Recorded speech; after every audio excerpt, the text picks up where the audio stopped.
एक ऋषि जो प्राचीन आयुर्वेद और योग के विशेषज्ञ थे, वो शहर के बाहर एक स्वनिर्मित झोपड़ी में रहते थे। एक दिन उस शहर का सबसे अमीर आदमी उनके आश्रम में आता है। वो अमीर आदमी बीमार लग रहा था। उसने आते ही साधु को प्रणाम किया और धीमी दर्द भरी आवाज में कहने लगा, साधु, मैं शहर का सबसे अमीर व्यापारी हूँ।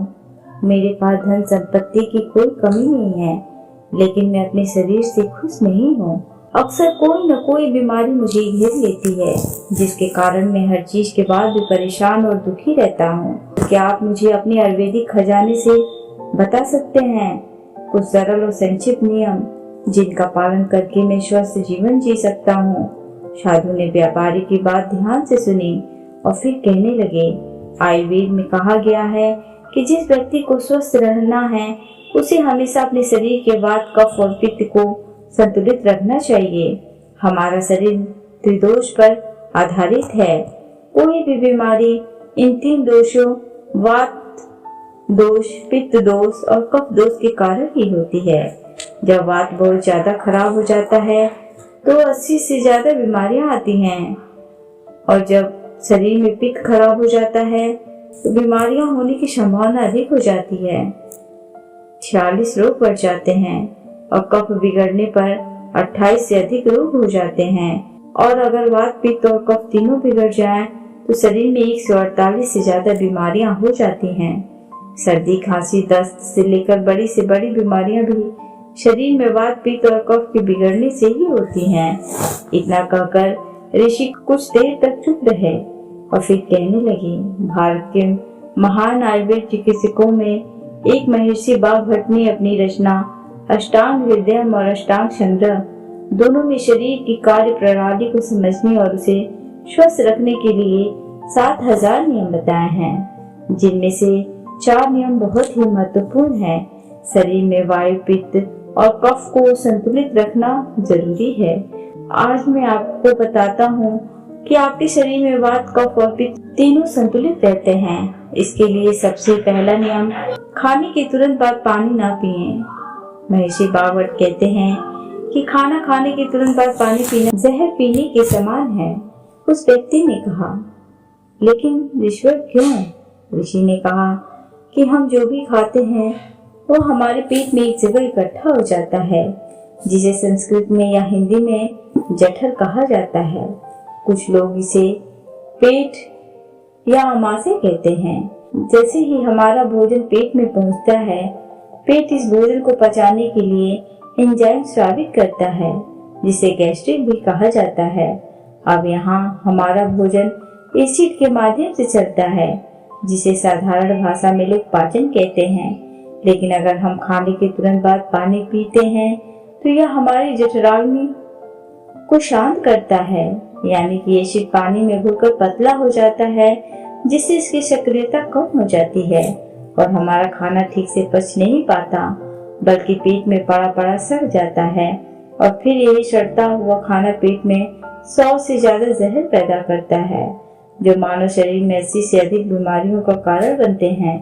गैस बनना, एसिडिटी और पेट फूलना जैसी समस्या केवल उन्हीं को होती है जिनका खाना ठीक से नहीं पचता है, और खाना ठीक से नहीं पचने का सबसे बड़ा कारण है खाने के तुरंत बाद पानी पीना। व्यक्ति ने पूछा, लेकिन मुनिवर, खाना खाने की कितनी देर बाद तक पानी नहीं पीना चाहिए? मुनिवर ने कहा, कम से कम 1 घंटे तक, क्योंकि जठराग्नि जलने की यह प्रक्रिया खाना खाने के 1 घंटे बाद तक चलती रहती है। व्यक्ति ने फिर पूछा, मुनिवर, क्या हम खाना खाने से पहले पानी पी सकते हैं? ऋषि ने कहा, हाँ, हम खाना खाने से पहले पानी पी सकते हैं, लेकिन खाना खाने से तुरंत पहले नहीं, बल्कि खाना खाने से आधे घंटे पहले आप जितना चाहे उतना पानी पी सकते हैं। उस व्यक्ति ने ऋषि से दोबारा पूछा, खाना खाने के 1 घंटा बाद तब पानी नहीं पीना चाहिए, लेकिन क्या इसकी जगह कुछ और भी पिया जा सकता है? ऋषि ने कहा, हाँ, भोजन के बाद खट्टे फलों का रस, दही, नींबू का रस, मट्ठा दूध पिया जा सकता है, और खाने के बाद इन खट्टी चीजों को पीने से हमारा खाना पचने में मदद मिलती है। लेकिन अगर आप इनका अधिकतम लाभ लेना चाहते हैं तो नाश्ते के बाद खट्टे फलों का रस दोपहर के भोजन के बाद दही की लस्सी या मट्ठा और रात के खाने के बाद दूध पीना बहुत फायदेमंद होता है। जो व्यक्ति इस पहले नियम का पालन करेगा उसे कभी भी इनसे होने वाली ऐसी बीमारियों का सामना नहीं करना पड़ेगा। सड़ा हुआ खाना। दोस्तों, अगर आप योगासन और प्राणायाम करते हैं जाना कुछ समय तक और इस वीडियो में बताए गए 4 नियमों का पालन करें, तभी आपके शरीर को इन आयुर्वेदिक नियमों का पूरा फायदा मिलता है। ऋषि ने आगे कहा कि वात, पित्त और कफ तीनों को एक साथ संतुलित रखने के लिए महर्षि वाग्भट का दूसरा नियम, जब भी पानी पिए हमेशा घूट घूट कर अंदर लें। व्यक्ति ने फिर पूछा, लेकिन ऋषि क्यों? ऋषि ने कहा कि हमारे मुंह के अंदर का लार क्षारीय होता है और एसिड हमारे पेट के अंदर बनता है। जब हम पानी घूट घूट करके पीते हैं तो हर बार थोड़ा सा लार पानी में घोलकर हमारे पेट में चला जाता है और ये क्षारीय घोल पेट में मौजूद एसिड को निष्क्रिय कर देता है, जो हमारे पेट की एसिडिटी को कम करता है, जिससे पेट में जलन की समस्या खत्म हो जाती है।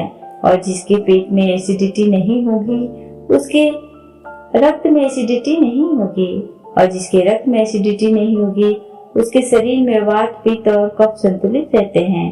और अगर हो सके तो जब भी आप पानी या कुछ भी पिए तो एक ही घूंट मुंह में रखें और थोड़ी देर में जीभ से घुमाएं और उसके बाद फिर अंदर डालें। इससे आपके शरीर को ज्यादा फायदा होगा और थोड़ा पीने से आपको कभी एसिडिटी या जलन की शिकायत नहीं होगी। और गहरा तो हमें लगेगा कि प्रकृति भी हमें आराम से घूट घूट करके पानी पीने का संकेत देती है। आप किसी भी पक्षी को देख लीजिए, वो भी अपनी चोंच से बूंद बूंद करके पानी पीता है। कुत्ता, बंदर, शेर, ये सभी जानवर भी अपनी जीभ से चाटकर पानी पीते हैं। कोई भी व्यक्ति एक साथ मुंह से पानी नहीं पीता। केवल कुछ बड़े जानवर जैसे गाय, बैल और हाथी ही एक सांस में पानी पीते हैं, क्योंकि उनके शरीर को पानी की बहुत आवश्यकता होती है और उनके शरीर में पानी की आवश्यकता को चाटने या घूट घूट पीने से पूरा नहीं किया जा सकता है। लेकिन इंसान अपनी प्यास को बुझा सकता है पानी धीरे धीरे पीने से। इसलिए पानी पीने का तरीका बदलें और घूट घूट करके पानी पिएं। ऋषि ने आगे कहा, तीसरा नियम, कितना भी प्यासा हो लेकिन कभी भी ज्यादा ठंडा पानी ना पिएं। व्यक्ति ने कहा, अब इसका कारण भी बताइए मुनिवर। ऋषि ने कहा कि हमारा शरीर अंदर से गर्म होता है और जब हम बहुत ठंडा पानी पीते हैं तो ठंडे पानी का तापमान हमारे शरीर के तापमान के बराबर होता है। हमारा शरीर बहुत अधिक ऊर्जा खर्च करता है, जिससे हम सुस्त और थके हुए हो जाते हैं। साथ ही अधिक ठंडा पानी पीने से शरीर के अंदर तापमान में अचानक बदलाव होता है, जिससे हमारे शरीर में पित्त और कफ का संतुलन बिगड़ जाता है। हमें सर्दी, बुखार जैसी समस्याओं का सामना करना पड़ सकता है। यदि कोई कमजोर और बीमार व्यक्ति बहुत अधिक ठंडा या बर्फीला पानी पीता है तो यह उसकी मृत्यु का कारण भी बन सकता है, क्योंकि यह बर्फीला पानी उसके पेट को पूरी तरह से ठंडा कर देता है। जैसे ही पेट ठंडा हो जाता है, कलेजा भी ठंडा हो जाता है। जब हृदय ठंडा होता है तो मस्तिष्क भी ठंडा हो जाता है और मस्तिष्क ठंडा होते ही व्यक्ति का पूरा शरीर ठंडा हो जाता है और शरीर ठंडा होते ही व्यक्ति की मृत्यु हो जाती है। इसीलिए महर्षि वाग्भट ने बहुत अधिक ठंडे पानी के सेवन को गलत बताया है। ऋषि ने आगे कहा कि वात, पित्त और कफ को संतुलित करने के लिए चौथा और आखिरी नियम, सुबह सबसे पहले पानी पीना। यानी जैसे ही आपकी आंखें खुले जितना हो सके उतना पानी पिएं। सुबह उठते ही पानी पीने से होते हैं 2 फायदे। पहला, जब हम सुबह उठकर पानी पीते हैं जिससे हमारी बड़ी आंत साफ हो जाती है और बड़ी आंत पर जोर दिया जाता है ताकि जब हम शौच करने जाएं तो हमारा पेट तुरंत साफ हो जाए। और जिस व्यक्ति का पेट तुरंत साफ हो जाता है वह बीमार नहीं हो सकता।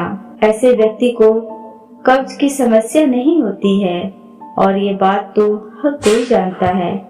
कब्ज यह सभी रोगों की जड़ है।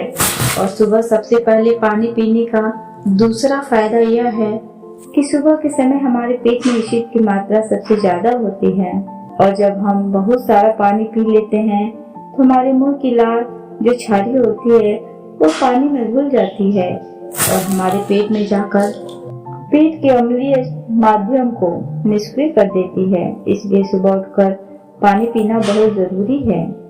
तो ये थे महर्षि भागवत द्वारा बताए गए 4 नियम, जो सुनने में बहुत ही सरल लगते हैं, लेकिन अगर आप इन नियमों का लगातार पालन करते हैं तो कोई भी बीमारी आपको छू भी नहीं सकती। ऋषि के मुख से 4 नियम सुनने के बाद अमीर व्यापारी को एहसास हुआ कि जैसे उसे उसकी समस्या का समाधान मिल गया हो। उसने राहत की सांस ली। उसने ऋषि के सामने उन 4 नियमों का पालन करने का संकल्प लिया। धन्यवाद देने के बाद वो खुशी खुशी वहां से चला गया। तो दोस्तों, उम्मीद करती हूँ आपको इस कहानी से एक अच्छी सीख मिली होगी। यह कहानी आपको कैसी लगी हमें कमेंट बॉक्स में कमेंट करके जरूर बताएं और साथ ही इस कहानी को अपने दोस्तों के साथ शेयर जरूर करें ताकि उन्हें भी इस कहानी से कुछ सीखने को मिल सके। अगर आपको ये कहानी पसंद आई हो प्लीज इसे लाइक शेयर एंड सब्सक्राइब करना ना भूलें। Thanks for watching.